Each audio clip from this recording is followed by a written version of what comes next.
அஸ்ஸலாமு அலைக்கும். வாழை மீனை எப்படி கட் பண்ணலாங்கிறத இப்போ உங்களுக்கு நான் ஈஸியாக சிம்பிளாக காட்டுறேன். இந்த மாதிரி கேக் மாதிரி நம்ம எப்படி வெட்டலாங்கிறத பார்க்கலாம். வாழை மீனை சைடில் சிசரை வச்சு கட் பண்ணி எடுத்துக்கலாம். சைடில் உள்ள முள்ளை ஃபுல்லாக இங்கிட்டும் இந்த சைடும் உள்ள முள்ளை ஃபுல்லாக ரிமூவ் பண்ணிடணும்.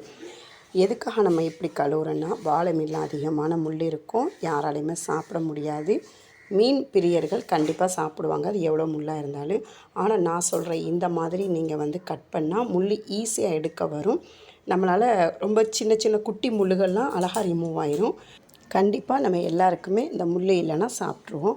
இப்போ இந்த மாதிரி பாருங்கள், நல்லா ஃபஸ்ட்டு எல்லாத்தையும் வெட்டி எடுத்துட்டு குடல்களையெல்லாம் க்ளீன் பண்ணணும். வயிற்றுக்குள்ளே உள்ள அந்த கழிவுகளையெல்லாம் நீக்கிட்டு டூத் ப்ரஷ் இருக்கும்ல, அதை வச்சு நல்லா ப்ரஷ் பண்ணி எடுக்கணும்.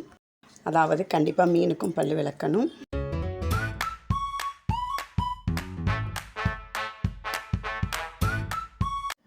ஃபஸ்ட்டு வாழையில் இருந்து ஆரம்பித்து தான் நம்ம தலை வரைக்கும் கொண்டுட்டு வரணும்.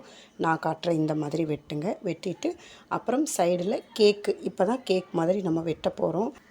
இந்த மாதிரி வெட்டினா தான் முள்ளெல்லாம் கரெக்டாக ஒதுங்கி வரும்னு சொல்லுவாங்க.